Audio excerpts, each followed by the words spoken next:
Hello বন্ধুরা, আসসালামু আলাইকুম।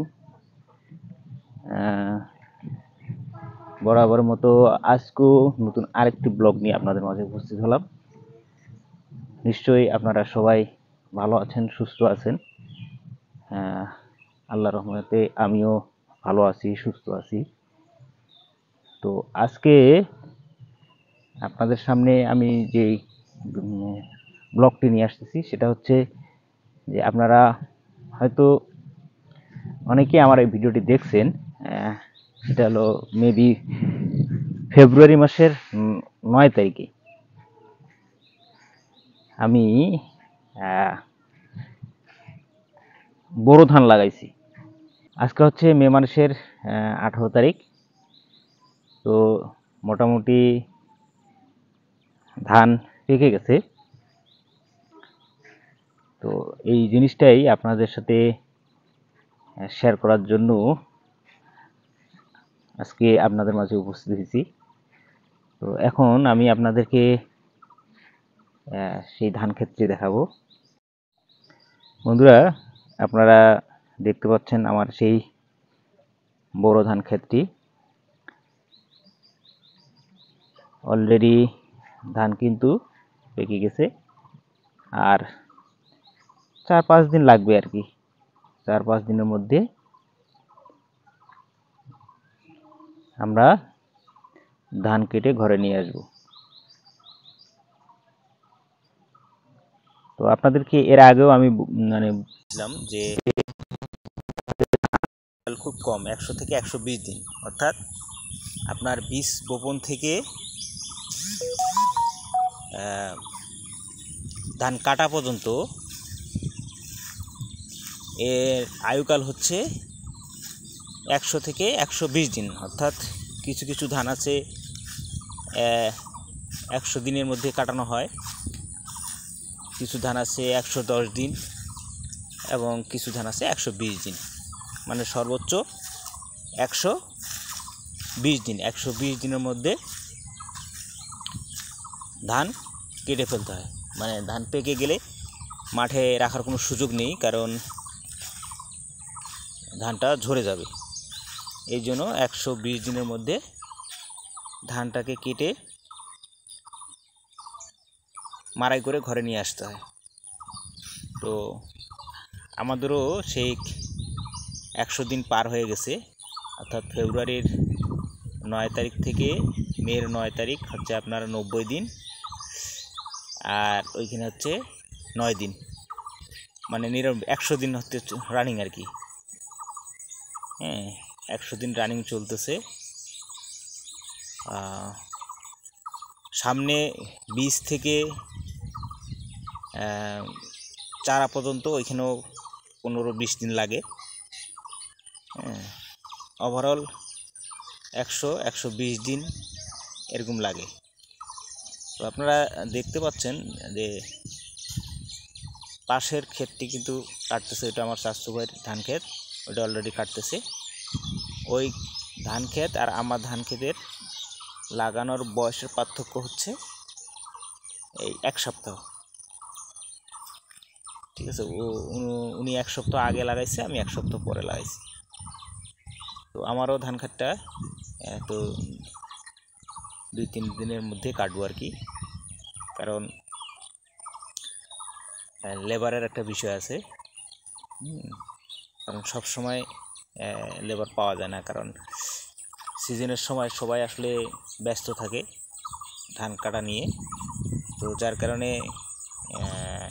লেবার আর কি সময় মতো পাওয়া যায় না। তো আমরা বর্তমান যে মানে ধান ক্ষেতের অবস্থান, মানে সেই অবস্থান অনুযায়ী আজকেই বা কালকেই ধান কাটাটা প্রয়োজন। তো আমরা যেহেতু আজকালের মধ্যে লেবার পাচ্ছি না, কারণ আমাদের লেবার পেতে পেতে আরও 2-3 দিন দেরি হবে। তো লেবারের কারণেই কিন্তু আমাদেরকে এই 2-3 দিন অপেক্ষা করতে হবে। 2-3 দিন পর আমরা এই ধানটা কাটবো, কেটে আমরা ঘরে নিয়ে আসব। তারপরে আমরা মাড়াই করব। মাড়াই করার পরে সেটার আর কি হিসাব নিকাশ আসবে যে আসলে কী পরিমাণে ধান হলো, ধানের বাজার মূল্য কত, তারপরে খরচ গেল কত, ঠিক আছে। তো সব মিলে কী পরিমাণে প্রফিট আসলো সেটা আমরা মোটামুটি ধান বিক্রি করার পরে আমরা এই হিসাবটা বলতে পারবো। তো বন্ধুরা, তাহলে আমরা মারাই পর্যন্ত আমাদেরকে কি অপেক্ষা করতে হবে, তারপরে আমরা আমাদের ফলাফল জানাবো আসলে কী পরিমাণের প্রফিট হলো। তো সচরাচর দেখা যায় যে আসলে কৃষিক্ষেত্রে ওই ধরনের আসলে ব্যাপক প্রফিট হয় না। আমি যদি ব্যবসায়িক চিন্তা করি তাহলে প্রফিটটা কিন্তু খুব নগণ্য, কারণ 33% 1 বিঘা জমি আপনি যদি বর্তমান বাজারে কিনতে যান, মানে জমি তো আসলে কয়েক প্রকারের আছে, একটা হচ্ছে ডাঙ্গা জমি, দোলা জমি, ঠিক আছে, এরকম বিভিন্ন প্রকারভেদে জমি আছে। তো দোলা জমিগুলো কিন্তু সর্বনিম্ন রেট হচ্ছে 10 লাখ। তো আমি যদি দোলা জমি রেটও ধরি তাহলে আপনার 10 লাখ টাকা ইনভেস্টের বিনিময়ে দেখা গেল যে বছরে আপনার কত আনুমানিক 15 থেকে 20,000 টাকা প্রফিট আসতে পারে। তো 10 লাখ টাকায় ইনভেস্ট করে কিন্তু আপনার এই প্রফিটটা, এটা আমি একটা প্লাস মাইনাস হিসাব বললাম আর কি। তো যার কারণে আসলে কৃষিকাজে তেমন একটা প্রফিট হয় না, তারপরেও মানুষ করে, এখন করার কিছু নাই। তো কারণ বাংলাদেশে তো কর্মসংস্থান খুবই কম, তো এটাও একটা ইন্ডাস্ট্রি হিসাবে বাংলাদেশের মানুষ কাউন্ট ডাউন করে। তো যার কারণে প্রফিটটা যেমনই হোক না কেন, কারণ অনেকের যেহেতু জমি আছে, জমিটা তো আর ফালায় রাখা যায় না, ফালায় রাখলে তো ওইটাও লস।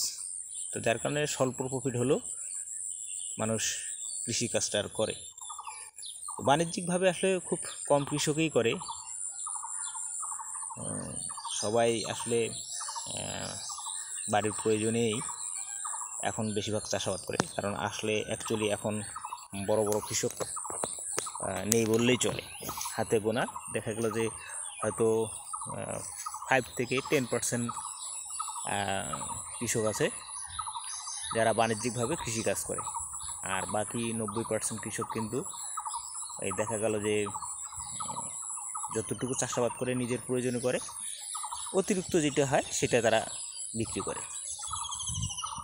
এই জন্য আসলে কৃষিটাকে ওইভাবে সবাই বাণিজ্যিকভাবে নিতে পারে না, নেওয়া সম্ভবও হয় না, কারণ কৃষিকাজটাতে অনেক বেশি ঝুঁকি। প্রথম ঝুঁকি হচ্ছে আপনার হলো প্রাকৃতিক দুর্যোগ, এটা একটা বড় ঝুঁকি। তারপরে দ্বিতীয়ত হচ্ছে হঠাৎ করে দেখা গেল যে আমরা যে রাসায়নিক সারটা ব্যবহার করি, এই সারটারও অনেক সময় সংকট হয়, সময় মতো সার দেওয়া হয় না। এই সময় মতো সার না দেওয়া হলে তখন উৎপাদনটা কমে যায়। তারপর অনেক সময় দেখা গেল যে সময় মতো লেবার পাওয়া যায় না। তো এগুলো একটা আর কি ঝুঁকি আর কি। তো ওভারঅল আসলে সব মিলে কৃষি সেক্টরটা আসলে একটা ঝুঁকিপূর্ণ পেশা, তারপরেও মানুষ আর কি প্রয়োজনের তাগিদে করে আর কি। তো ঠিক আছে বন্ধুরা, আমরা আগামী পর্বে দেখব যে আসলে ধান মাড়াই কীভাবে করে, কীভাবে ধান সংরক্ষণ করে, আর হিসাব নিকাশটাও আমরা আপনাদের সাথে শেয়ার করব। ততক্ষণে আপনারা ভালো থাকবেন, সুস্থ থাকবেন। আসসালামু আলাইকুম।